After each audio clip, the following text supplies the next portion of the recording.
السلام عليكم ورحمة الله وبركاته. الحمد لله رب العالمين، والصلاة والسلام على رسوله خاتم النبيين وعلى آله وأصحابه الطاهرين والمؤمنين والمسلمين كلهم أجمعين. أما بعد، فأعوذ بالله من الشيطان الرجيم. بسم الله الرحمن الرحيم. هو الذي جعل لكم الأرض ذلولا فامشوا في مناكبها وكلوا من رزقه وإليه النشور. صدق الله العظيم. قال النبي صلى الله عليه وسلم: الناس نيام إذا ماتوا انتبهوا، أو كما قال عليه الصلاة والسلام. صدق الله وصدق رسوله النبي الكريم، ونحن على ذلك من الشاهدين والشاكرين، والحمد لله رب العالمين. புகழும் புகழ்ச்சியும் அல்லாஹ் ஒருவனுக்கே உரித்தாக. கண்மணி நாயகம் முஹம்மது ரசூலுல்லாஹ் ஸல்லல்லாஹு அலைஹி வஸல்லம் அவர்களின் மீதும் அவரின் அடிச்சுவற்றை அப்படியே பின்பற்றிய உத்தம சஹாபாக்கள், தாபீன்கள், அவுலியாக்கள், ஷுஹதாக்கள், குறிப்பாக நம் அனைவரின் மீதும் அல்லாஹுடைய அருளும் அன்பும் நிரப்பமாக உண்டாவதாக. கண்ணியத்திற்குரிய அல்லாஹ் நல்லடியார்களே, அல்லாஹு சுப்ஹானஹு தஆலா நமக்கு ஒரு விலை உயர்ந்த வாழ்க்கையை கொடுத்திருக்கின்றான். நபி ஸல்லல்லாஹு அலைஹி வஸல்லம் அவர்கள் கூறுவார்கள், 5 விஷயங்களை நீங்கள் பொக்கிஷமாக கருதி கொள்ளுங்கள். இக்தனிம் ஹம்சன் கபல ஹம்சின். உங்களுக்கு 5 விஷயங்கள் வருவதற்கு முன்னால் உங்களுக்கு கொடுக்கப்பட்ட 5 காரியங்களை, 5 ஆரோக்கியங்களை நீங்கள் நல்ல விதமாக பயன்படுத்திக் கொள்ளுங்கள், பொக்கிஷமாக கருதி கொள்ளுங்கள். அதில் முதலாவது ஷபாபக கபல ஹரமிக். நீங்கள் வயோதிகமாவதற்கு முன்னால் உங்களுக்கு கொடுக்கப்பட்ட அந்த வாலிபத்தை நீங்கள் பொக்கிஷமாக கருதி கொள்ளுங்கள். கினாகக கபல ஃபக்ரிக். நீங்கள் ஏழையாவதற்கு முன்னால் உங்களுக்கு கொடுக்கப்பட்ட அந்த செல்வத்தை நீங்கள் பொக்கிஷமாக கருதி கொள்ளுங்கள். ஃபராகக கபல ஷுகுலிக். உங்களுக்கு வேலை பலுவு அதிகமாவதற்கு முன்னால் உங்களுக்கு கொடுக்கப்பட்ட ஓய்வு நேரத்தை நீங்கள் பொக்கிஷமாக கருதி கொள்ளுங்கள். அதே போன்று சொன்னார்கள் நபி ஸல்லல்லாஹு அலைஹி வஸல்லம் அவர்கள், ஹயாத்தக கபல மௌத்திக். உங்களுக்கு மௌத்து வருவதற்கு முன்னால் உங்களுக்கு கொடுக்கப்பட்ட வாழ்க்கையை நீங்கள் பொக்கிஷமாக கருதி கொள்ளுங்கள். அடுத்ததாக சொன்னார்கள், சிஹ்ஹத்தக கபல ஸக்மிக். நீங்கள் நோய்வாய்ப்படுவதற்கு முன்னால் உங்களுக்கு கொடுக்கப்பட்ட ஆரோக்கியத்தை நீங்கள் பொக்கிஷமாக கருதி கொள்ளுங்கள். இதில் நாம் பார்க்க வேண்டியது ஹயாத்தக கபல மௌத்திக். உங்களுடைய மௌத்திற்கு முன்னால் கொடுக்கப்பட்ட வாழ்க்கையை நீங்கள் பொக்கிஷமாக கருதி கொள்ளுங்கள். நபி ஸல்லல்லாஹு அலைஹி வஸல்லம் அவர்கள் சொல்லியிருக்கின்றார்கள், அஅமாரு உம்மதி மா பைன 60 இலா 70. என்னுடைய உம்மத்தினுடைய வயது அது 60க்கும் 70க்கும் உட்பட்டதாக இருக்கும் என்பதாக சொல்லியிருக்கின்றார்கள். மிகவும் குறுகிய காலத்தை அல்லாஹ் தஆலா நமக்கு கொடுத்திருக்கின்றான். அது மட்டுமல்லாமல் அல்லாஹ் தஆலா குர்ஆனில் சொல்லும் பொழுது, இந்த வாழ்க்கையை பற்றி சொல்லும் பொழுது சொல்லுகின்றான், ஒரு முஜ்ரிம், ஒரு பாவியாளியை அல்லாஹ் தஆலா கூப்பிட்டு விசாரிப்பான். அவனிடத்தில் எந்த அமலும் இருக்காது. கடைசியாக அல்லாஹ் தஆலா நரகத்தில் போடுவான். போட்டுவிட்டு அல்லாஹ் தஆலா கேட்பான், நீ இவ்வளவு காலமாக மரணித்ததிலிருந்து இவ்வளவு காலமாக உனக்கு நரகம் முடிவாத வரைக்கும் நீ உலகத்தில் வாழ்ந்து கொண்டிருக்கின்றாய், நீ மறுமையில் இருந்து கொண்டிருக்கின்றாய், நீ உலகத்தில் எவ்வளவு நாள் வாழ்ந்திருப்பாய் என்று கேட்கும் பொழுது அந்த மனிதன் சொல்வானா, இல்லபிஸ்தும் யௌமன் அவ் பஅத யௌம். யா அல்லாஹ், நான் உலகத்தில் ஒரு நாள் அல்லது அதை விட அரை நாள் நான் உலகத்தில் வாழ்ந்திருப்பேன் என்பதாக சொல்லுவான். அல்லாஹ் தஆலா அடுத்ததாக சொல்லி காண்பிக்கின்றான், இல்லை, கால இல்லபிஸ்தும் இல்லா கலீலா. நீ உலகத்தில் அரை நாள் அல்ல, அந்த அரை நாளை விட மிக சொற்ப நேரம் தான் நீ உலகத்தில் வாழ்ந்த என்பதாக அல்லாஹ் தஆலா கூறுவான். அன்னித்திற்கு அல்லாஹ் நல்லடியார்களே, நாம் ஒரு மனிதன் 100 வருடம் வாழ்ந்திருப்பார், 70 வருடம் வாழ்ந்திருப்பார், 80 வருடங்கள் வாழ்ந்திருப்பார். ஆனால் அந்த மனிதன் நாளைக்கு மறுமையுடைய அந்த மஹ்ஷருடைய எல்லா நிலைமையிலும் பார்த்துவிட்டு கடைசியாக சொல்வானான், நான் உலகத்தில் ஒரு நாள் அல்லது அரை நாள் நான் உலகத்தில் வாழ்ந்தேன் என்பதாக சொல்வானான். எனவே அல்லாஹ் நல்லடியார்களே, நமக்கு அல்லாஹ் தஆலா குறுகிய வாழ்க்கையை கொடுத்திருக்கின்றான், மிகவும் குறுகிய வாழ்க்கையை கொடுத்திருக்கின்றான். அந்த வாழ்க்கையை நாம் எவ்வாறு கையாள வேண்டும், அதையும் அல்லாஹ் தஆலா சொல்லி காண்பிக்கின்றான். உங்களுக்கு வாழ்க்கை கொடுக்கப்படும் சொன்னால் அந்த வாழ்க்கையை நீங்கள் இரண்டாக பிரித்து கொள்ள வேண்டும். அல்லாஹ் தஆலா சூரத்துல் முல்கில் சொல்லி காண்பிக்கின்றான், ஹுவல்லதி ஜஅல லக்குமுல் அர்த தலூலா. அல்லாஹ் சொல்லி காண்பிக்கின்றான், உங்களுக்கு நான் பூமியை இலகுவாக ஆக்கியிருக்கின்றேன். ஃபம்ஷூ ஃபீ மனாகிபிஹா, நீங்கள் அந்த பூமியில் நாலா புறங்களும் சுற்றி திரிந்து நாலா புறம் நீங்கள் நடந்து சென்று ஃபகுலூ மிர் ரிஸ்கி, நீங்கள் உங்களுடைய அந்த ரிஸ்கை பெற்றுக்கொள்ளுங்கள், வ இலைஹின் நுஷூர் என்பதாக சொல்லி முடிக்கின்றான். இங்கு அல்லாஹ் தஆலா உலகத்தை நாம் மேம்படுத்தக்கூடிய விஷயத்தில், பொருளாதாரத்தை நாம் ஈட்டும் விஷயத்தில், உலகத்தில் வாழும் பொழுது ஃபம்ஷு, நீங்கள் நிதானத்தை கையாள சொல்லுகின்றான். நடந்து செல்ல என்று சொன்னால் என்ன அர்த்தம்? நீங்கள் உலகத்தில் வாழும் பொழுது நிதானத்தோடு அவசரப்படாமல் சதாவும் இந்த உலகத்திற்காக வேண்டிய உழைக்காமல் உங்களுக்கு கொடுக்கப்பட்ட அந்த ரிஸ்கை நீங்கள் நிதானமாக தேடிச் செல்லுங்கள், அவசரப்பட வேண்டாம் என்பதாக சொல்லுகின்றான். அதுவே அல்லாஹ் தஆலா ஒருவர் உலகத்தில் வாழ்ந்து கொண்டு மறுமையுடைய விஷயத்தை நாம் பார்க்கும் பொழுது, மறுமையை நாம் அடையக்கூடிய விஷயத்தில் அல்லாஹ் தஆலா இந்த வார்த்தையை குர்ஆனில் பல இடங்களில் உபயோகிக்கின்றான்.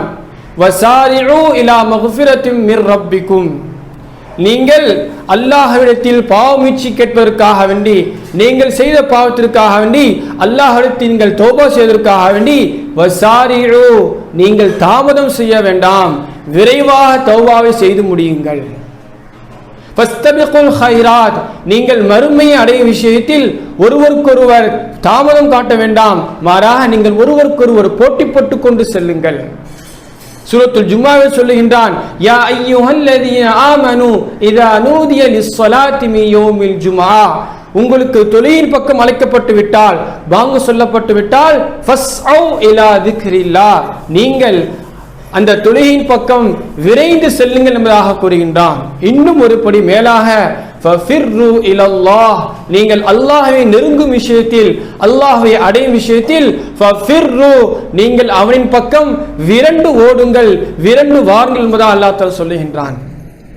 நாம் இங்கு கவனிக்க வேண்டும், நம்முடைய இந்த குறுகிய காலத்தை நாம் உலகத்திற்காக பார்க்கும் பொழுது அல்லாஹ் தஆலா சொல்லுகின்றான், நீங்கள் உலகத்தை சம்பாதிக்கும் விஷயத்தில் நிதானத்தை கையாள வேண்டும், அதுவே நீங்கள் மறுமையை சம்பாதிக்கும் விஷயத்தில் விரைவாக செய்து முடிக்க வேண்டும், தாமதம் காட்ட வேண்டும் என்பதாக அல்லாஹ் சொல்லி காண்பிக்கின்றான். காரணம், அல்லாஹ் தஆலா சொல்லி காண்பிக்கின்றான், ஒரு மனிதன் இந்த உலகத்தை விட்டு சென்று விட்டால் எவ்வாறெல்லாம் புலம்புவான். அந்த மஹ்ஷரை பார்த்துவிட்டு, நரகத்தை பார்த்துவிட்டு, சொர்க்கத்தை பார்த்துவிட்டு எவ்வாறெல்லாம் புலம்புவான் என்பதாக அல்லாஹ் தஆலா குர்ஆனில் சொல்லும் பொழுது ஒரு மனிதன் சொல்லுவானா, யா லைதனி குன்து துராபா, நான் மண்ணாக ஆகியிருக்க வேண்டுமே, யா லைதனி தகல்து ஹலீலா, நான் இந்த மனிதரை நண்பனாக எடுத்திருக்க கூடாதே, வலம் அதிரிமா ஹிசாபியா, எனக்கு இடது இடத்தில் எனக்கு பட்டோலை கொடுத்திருக்க கூடாதே, இந்த கிதாப் ஏன் எனக்கு கொடுக்கப்பட்டது என்பதாக மனிதன் இவ்வாறெல்லாம் புலம்புவான். இதுவெல்லாம் எப்ப சொல்லுகின்றான்? ஒரு மனிதன் மரணத்திற்கு பின்னால் சொல்லக்கூடிய வாழ்க்கை, சொல்லக்கூடிய வார்த்தை. எனவே இந்த வாழ்க்கை நம்மை விட்டு போய்விட்டால், இந்த ஹயாத் நம்மை விட்டு முடிந்து விட்டால், அதற்கு பிறகு நாம் ஒரு அமல் செய்வதற்குண்டான வாய்ப்பே கிடைக்காது. எனவே நாம் உலகத்தில் வாழும் பொழுது அல்லாஹ் சொல்வதை போன்று நாம் நன்மையான காரியங்களை, மறுமைக்குண்டான காரியங்களை தாமதப்படுத்தாமல், தள்ளி போடாமல், நாம் அதை நமக்கு எப்பொழுதெல்லாம் வாய்ப்பு கிடைக்குமோ அப்பொழுதெல்லாம் அந்த காரியங்களை நாம் விரைவாக செய்து முடிக்க வேண்டும். உலகத்துடைய காரியங்களை ஃபம்ஷு செய்து கொள்ள வேண்டும், உலகத்தை நாம் பார்த்து கொள்ள வேண்டும். ஆனால் அதற்காக வேண்டி சதாவும் உழைத்துக் கொள்ளாமல், மறுமையை மறந்துவிடும் அளவிற்கு நாம் சதாவும் உலகத்திற்கு பாடுபடாமல் நிதானத்தோடு நாம் அவசரப்படாமல் செய்ய வேண்டும். ஒரு மனிதன் நான் உலகத்தில் நான் மறுமையின் பக்கம் விரைய வேண்டும், நற்காரியங்களை செய்ய வேண்டும் என்று நினைக்கும் பொழுது அவனுக்கு இரண்டு விஷயங்கள் தடையாக வந்து அமைகின்றது. ஒன்று ஷைத்தான். ஷைத்தான் என்ன செய்வான்? பெரும் பாவங்களை லேசாக கண்ணிற்கு காட்டுவான். பெரும் பாவங்கள் அது எதுவாக இருந்தாலும் சரி, விபச்சாரமாக இருந்தாலும் சரி, வட்டியாக இருந்தாலும் சரி, அல்லது கொலை செய்வதாக இருந்தாலும் சரி, பெரும் பெரும் பாவங்களை அவன் சிறிய பாவங்களாக கண்களில் காட்டுவான். இரண்டாவது, ஷைத்தான் நற்காரியங்களை பாரதூரமான விஷயமாக காட்டுவான், பெரிதாக காட்டுவான். இதில் முதல் தடை இந்த ஷைத்தான் இந்த தடையை ஏற்படுத்துகின்றான். இரண்டாவது தடை, ஒரு மனிதன் திரிந்து வாழ வேண்டும் என்பதாக நினைக்கும் பொழுது அவனுக்கு வரக்கூடிய இரண்டாவது தடை தள்ளி போடுதல் என்கின்ற விஷயமாகும். ஒரு மனிதன் நினைக்கின்றார், நான் 2 ரக்காத் தொழ வேண்டும் என்பதாக நினைக்கின்றார், குர்ஆன் ஓத வேண்டும் என்பதாக நினைக்கின்றார், ஹஜ் செய்ய வேண்டும் என்பதாக நினைக்கின்றார். ஆனால் அவருக்கு பிறகு பார்த்துக் கொள்ளலாம் என்கின்ற இந்த தள்ளி போடுதல் என்கின்ற மனப்பான்மையின் காரணமாக அவர் எந்த அமலை செய்ய நினைத்தாரோ அந்த அமலை செய்யாமலே அவர் உலகத்தை விட்டு செல்லுகின்றார். எனவே நாம் நம்முடைய நற்காரியங்களை தாமதப்படுத்தாமல் நாம் நற்காரியம் நினைத்த உடனேயே செய்யக்கூடிய அந்த வலிமையை நாம் ஏற்படுத்திக் கொள்ள வேண்டும். அல்லாஹ் தஆலா குர்ஆனில் சொல்லி காண்பிக்கின்றார், ஒரு மனிதன் நரகத்திற்கு செல்லும் பொழுது அவன் அல்லாஹ்விடத்தில் கெஞ்சுவானா, யா அல்லாஹ், எனக்கு இன்னொரு வாய்ப்பை எனக்கு உலகத்தில் கொடு, நான் எல்லாத்தையும் பார்த்து விட்டேன், எனக்கு இன்னொரு வாய்ப்பை கொடு, நான் நல்லபடியாக உலகத்திற்கு சென்று நான் எதையெல்லாம் செய்ய வேண்டும் என்பதாக நினைத்து தள்ளி போட்டு செய்யாமல் வந்துவிட்டேனோ மறுமைக்கு, நான் அதை மீண்டும் உலகத்திற்கு சென்று நற்காரியங்களை மட்டும் செய்து முடித்துவிட்டு வருகிறேன் என்பதாக அவன் அல்லாஹ்விடத்தில் கேட்பானா? அல்லாஹ் தஆலா அப்பொழுதும் அந்த ஒரு கேள்வியை கேட்பான். நம்ம எல்லாம் அதற்கு எச்சரிக்கையான ஒரு கேள்வி அல்லாஹ் தஆலா கேட்கின்றான். சூரத்துல் ஃபாத்திரில் வருகின்றது, அவலம் நுஅம்மிருக்கும் மா யதக்கரு ஃபீஹி மா ததக்கர. அல்லாஹ் தஆலா சொல்லி காண்பிக்கின்றான்.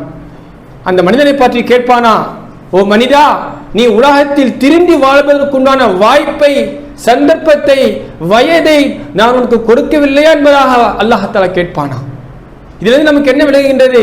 நாம் எவ்வளவு பாவங்கள் செய்தாலும் சரி, அவ்வப்போது நாம் திரும்பி வாழ்வதற்கு, நான் மறுமையை பற்றி நாம் வாழ்வதற்கு அல்லாஹ் தஆலா அப்பொழுது நமக்கு வாய்ப்பை கொடுத்து கொண்டே இருக்கின்றான். நாம் தான் என்ன செய்கின்றோம்? அந்த வாய்ப்புகள் எல்லாம் பிறகு பார்த்துக் கொள்ளலாம், பிறகு தொழுது கொள்ளலாம் என்பதாக நாம் அந்த வாய்ப்புகள் எல்லாம் தள்ளிவிட்டு கடைசியாக நாம் ஒன்றும் செய்யாமல் வெறும் கையோடு நாம் அல்லாஹை சந்திக்கின்றோம். வகத் ஜாஅக்கும் நதீர். அல்லாஹ் அடுத்ததாக சொல்லி காண்பிக்கின்றான், பல எச்சரிக்கை உங்களிடத்தில் வந்ததல்லவா என்பதாக சொல்லுகின்றான். அது என்ன எச்சரிக்கை? நபி அவர்கள் வந்தார்கள், சஹாபாக்கள் வந்தார்கள், தாபீன்கள் வந்தார்கள், இமாம்கள் வந்தார்கள். அது மட்டுமல்லாமல் நமக்கு உடல்நிலை சரியில்லாமல் ஆனது, நிறை வந்தது. இதுவெல்லாம் எச்சரிக்கை. காரணம், நாம் இந்த உலகத்தை விட்டு பிரிய போகின்றோம், நாம் இந்த உலகத்தில் செல்லுகின்றோம் என்கின்ற எச்சரிக்கை. இதுவெல்லாம் எச்சரிக்கை. எனவே அல்லாஹ் சுப்ஹானஹு வ தஆலா நமக்கு நல்ல ஒரு வாழ்க்கையை கொடுத்திருக்கின்றான். அந்த வாழ்க்கையை நாம் வீணாக்காமல் நாம் அந்த வாழ்க்கையை இலகுவானதாக நமக்கு அல்லாஹ் தஆலா ஆக்கி கொடுத்திருக்கின்றான். எனவே அந்த வாழ்க்கையை நாம் பொக்கிஷமாக கருதி கொள்ள வேண்டும். நபி ஸல்லல்லாஹு அலைஹி வஸல்லம் அவர்கள் புகாரியுடைய அந்த கிரந்தத்தில் ஒரு ஹதீஸ் பதிவு செய்யப்பட்டிருக்கின்றது. சொல்லுகின்றார்கள், அஅதரல்லாஹு இலா இம்ரின் ஆகிர் அஜலிஹி ஹத்தா பல்லகஹு 60 சனா. நபி ஸல்லல்லாஹு அலைஹி வஸல்லம் சொல்லி காண்பிக்கின்றார்கள், நமக்கு இது ஒரு எச்சரிக்கையான வார்த்தை. ஒரு மனிதனுக்கு 60 வருடங்கள் கொடுக்கப்பட்டு, 60 வயதுகள் கொடுக்கப்பட்டு, அவன் மறுமைக்கு உண்டான தயாரிப்பு செய்யாமல், சொர்க்கத்திற்கு உண்டான தயாரிப்பு செய்யாமல் அவன் வந்துவிடுவான் என்று சொன்னால் அல்லாஹ்விடத்தில் அவன் எந்த காரணத்தையும் சொல்லி தப்பிக்க முடியாது. யா அல்லாஹ், எனக்கு அந்த வேலை இருந்துச்சு, எனக்கு இந்த வேலை இருந்துச்சு, எனக்கு பிள்ளை குட்டிகள்லாம் இருந்தது, நாம் அதையெல்லாம் ஒரு செட்டில் பண்ணிட்டு அதுக்கெல்லாம் திரும்ப முடித்து விட்டு நான் வருவதற்குள் என்னுடைய வயதே முடிந்து விட்டது என்ற எந்த காரணத்தையும் சொல்ல முடியாது என்பதாக நபி ஸல்லல்லாஹு அலைஹி வஸல்லம் அவர்கள் சொல்லிக் சொன்னார்கள். எனவே நாம் உலகத்தில் வாழும் பொழுது எந்த காரணத்தையும் சொல்லாமல் நமக்கு எப்பொழுதெல்லாம் வாய்ப்பு கிடைக்கின்றதோ அது 2 ரக்காத் தொழக்கூடிய பாக்கியமாக இருக்கட்டும், ஒரு சிறிய சதக்காவாக இருக்கட்டும், எந்த காரியமாக இருந்தாலும் சரி, நற்காரியத்தை நாம் தள்ளி போடாமல் விரைவாக செய்யக்கூடிய அந்த நல் வாய்ப்பை நாம் ஏற்படுத்திக் கொள்ள வேண்டும். வல்ல ரஹ்மான் அல்லாஹ் சுப்ஹானஹு வ தஆலா நம்முடைய வாழ்க்கையை பொக்கிஷமாக கருதி நாம் நற்காரியங்களை தள்ளி போடாமல் தாமதப்படுத்தாமல் நாம் விரைவாக செய்து முடிக்கக்கூடிய பாக்கியத்தை தந்தல்வானாக. வ ஆகிர் தஅவானா அனில் ஹம்துலில்லாஹி ரப்பில் ஆலமீன். அஸ்ஸலாமு அலைக்கும் வ ரஹ்மத்துல்லாஹி வ பரகாத்துஹு.